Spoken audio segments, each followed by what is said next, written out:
1857 की जंग आज़ादी जब हुई, जिसको हमारे मुल्क के कुछ बेवकूफ़ दानिश्वर गदर कहने लगे कि 1857 का गदर हुआ, गदर नहीं, 1857 की जो पहली जंग आज़ादी हुई, उसमें पहली सफ के अंदर मुसलमानों ने कुर्बानियां दी हैं।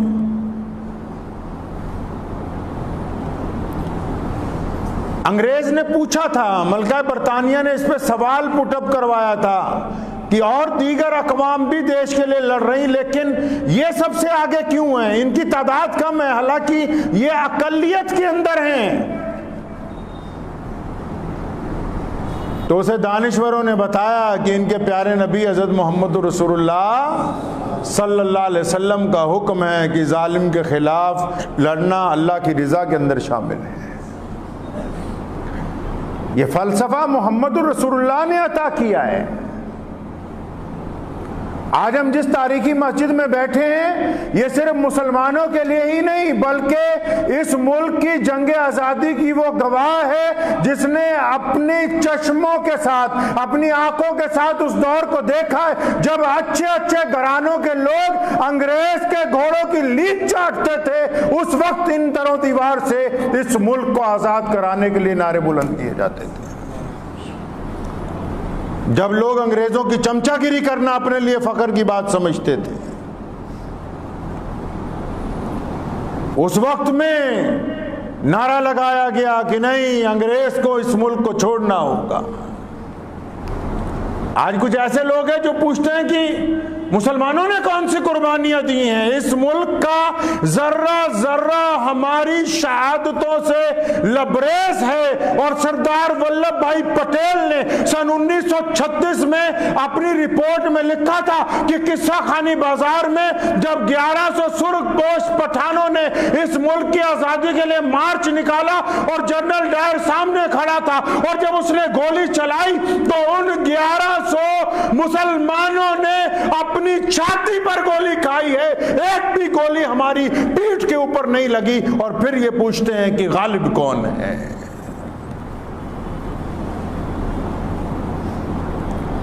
अंडमान निकोबार की जेलें इस बात की गवाह हैं। आपको आज जंग आज़ादी के दो चार खूबसूरत किस्से सुनाता हूँ, क्योंकि हमने जो मुल्क की आज़ादी लड़ी है, हमने जो इस देश के लिए कुर्बानी दी है, वो इसलिए दी कि हमारे रसूलुल्लाह ने हमें तालीम दी थी कि हम जिस वतन में पैदा होते हैं उसको अपनी जान से ज़्यादा अजीज समझते हैं। बाज़ लोग अपनी सफाइयाँ देना चाहते हैं,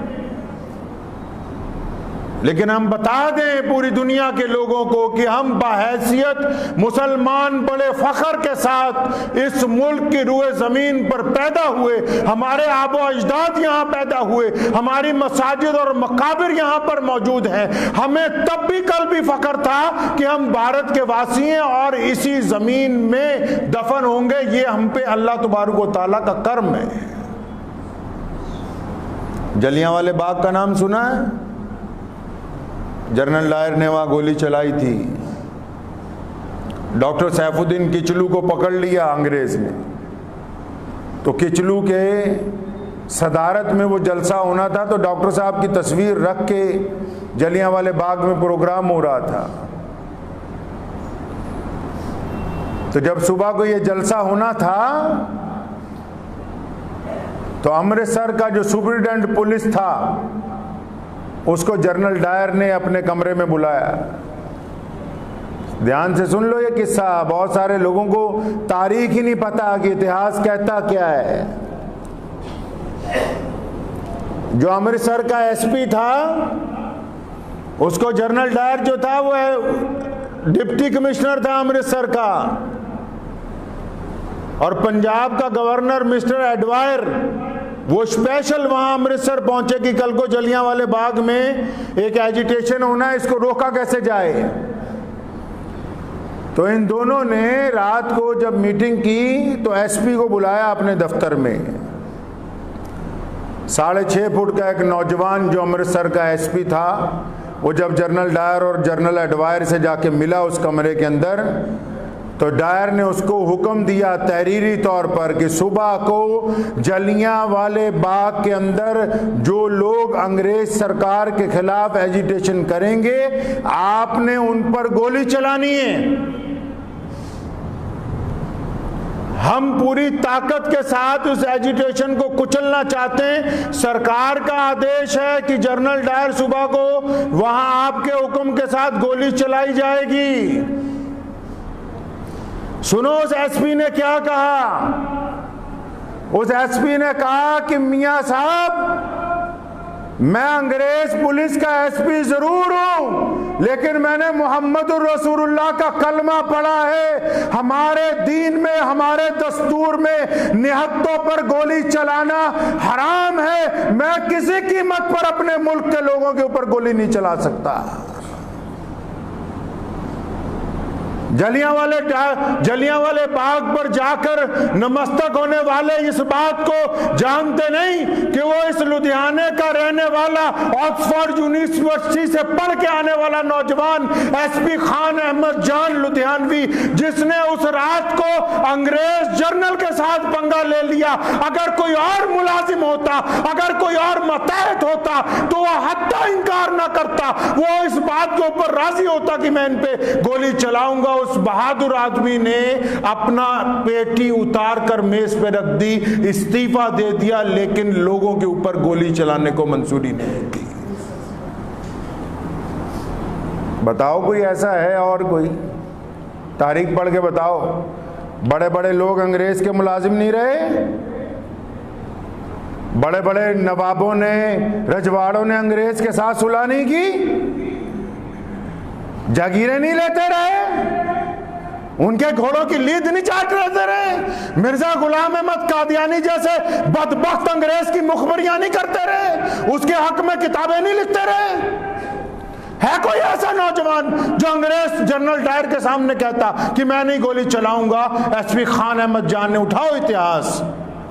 आज भी अगर आप जाके उस किताब को खोलेंगे ना तो साफ साफ लिखा है कि एसपी खान अहमद जान ने कहा कि किसी कीमत पर अपने भाइयों पर, किसी कीमत पर अपने हिंदुस्तानी भाइयों पर, किसी कीमत पर अपने हिंदू भाइयों पर, किसी कीमत पर अपने मुसलमान भाइयों पर, किसी कीमत पर अपने सिख भाइयों पर, जो इस जलियांवाले बाग में देश की आजादी के लिए सुबह को आएंगे, अहमद खान जान फांसी चढ़ सकता है लेकिन तुम्हारे कहने पर गोली नहीं चला सकता।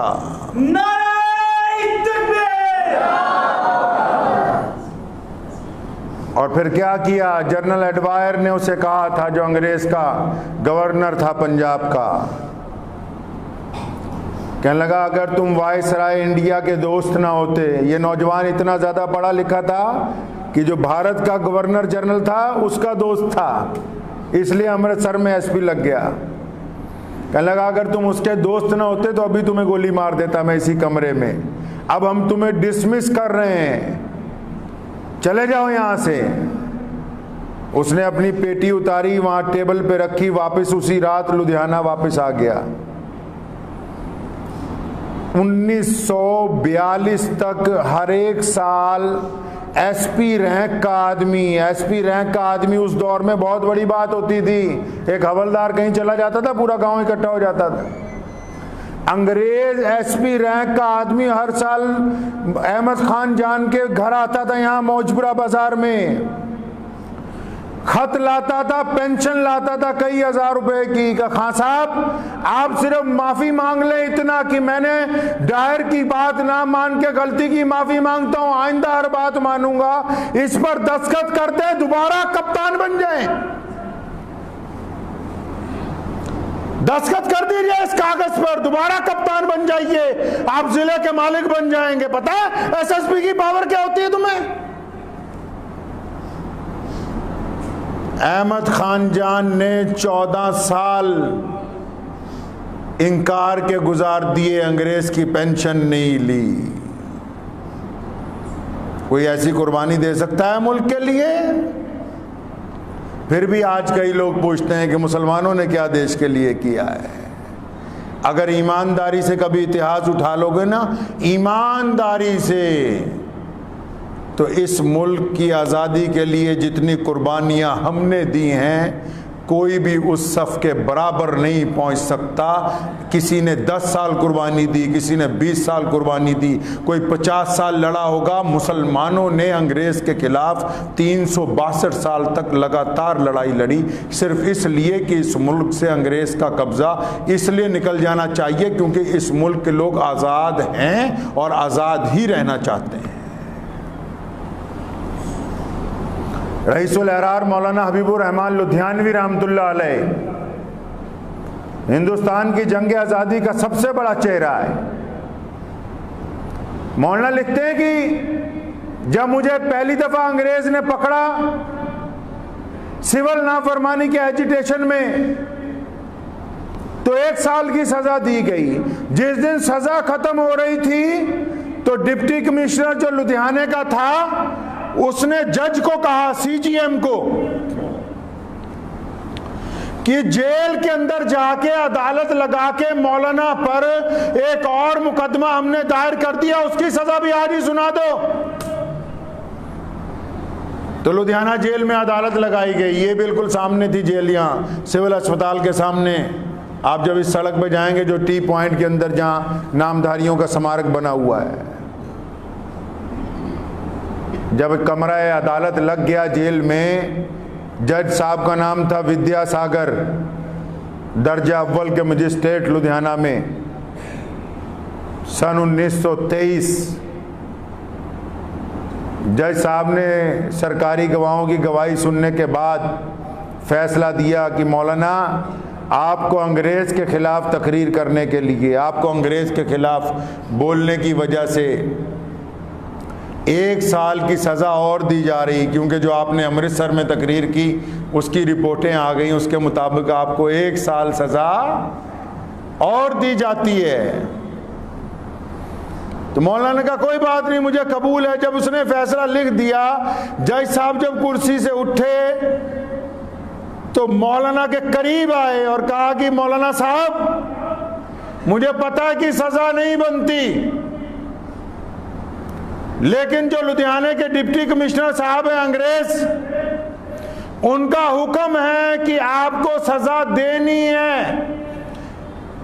इसलिए मैं जानता हूं कि यह सजा ज्यादा है, जुर्माना ज्यादा है, मुशक्कत की सजा है, लेकिन मैं मजबूर था क्योंकि डिप्टी कमिश्नर साहब का ऑर्डर है। तो मौलाना हबीबुर रहमान लुधियानवी ने एक बहुत बड़ी कीमती बात जज साहब को कही थी। फरमाया, जज साहब, आज मुझे जंग आज़ादी के पहले पड़ाव में, नौजवान थे उस वक्त, 18 साल उम्र थी सिर्फ, नौजवान थे, दारुल देवबंद से पढ़ के आए थे अभी। कहने लगे, मौलाना साहब, मुझे जिंदगी के पहले पड़ाव में आज़ादी और गुलामी का फलसफा समझ आ गया। आप देखें खुदा की कुदरत, आप जज की कुर्सी पर बैठकर अंग्रेज के गुलाम हैं और मैं कटहरे में खड़ा होकर भी एक आज़ाद हिंदुस्तानी हूं। ये आज़ादी और गुलामी, ये आज़ादी और गुलामी का फलसफा है। 1-2 दिन नहीं, 14 साल कैद काटी मौलाना हबीबुर रहमान लुधियानवी ने। 4 दफा घर की कुर्की हुई, अंग्रेज ने बार बार घर को गिराया, बच्चों तक को कैद किया गया। मौलाना अजीजुर रहमान लुधियानवी उनके बेटे, मौलाना खलीलुर रहमान लुधियानवी दूसरे बेटे, बेटाओं तक को सजा दी गई, बच्चियों के कानों तक के से बालियां उतार ली गई। तब ये मुल्क आजाद हुआ है। फिर तुम हमसे पूछते हो कि तुमने मुल्क के लिए क्या किया है? फिर पूछते हैं हमसे कि तुमने मुल्क के लिए क्या किया? अंग्रेजों ने स्टेशन के ऊपर जो पानी पीने वाले मटके होते उन पे बंदा बैठ के पानी पिलाता था, तो गवर्नर जनरल का हुक्म आया कि मटके 1 की बजाय 2 कर दो। एक मटके पे लिखो हिंदू पानी, एक मटके पे लिखो मुसलमान पानी। अब स्टेशन पे आवाज लगने लगी जब ट्रेन आती थी, हिंदू पानी पी लो, मुसलमान पानी पी लो, और लोग डरते थे अंग्रेज के खिलाफ बोले कौन। ये जो आज छोटे छोटे लोग आपको मिलते ना 2 मिनट में लाइव होके किसी के खिलाफ भी बोल रहे हैं, अरे ये आजादी दिलवाई है तब बोल रहे हो। ये कुर्बानियां दी हैं इस मुल्क के लिए, तब आज हर बंदा अपनी बात कर रहा है। अंग्रेज के दौर में कोई नहीं बोलता था, उनको पता था कि इधर बोलेंगे साथ ही में जेल जाना होगा, इधर बोलेंगे साथ ही में फांसी के फंदे पे लटका दिया जाएगा।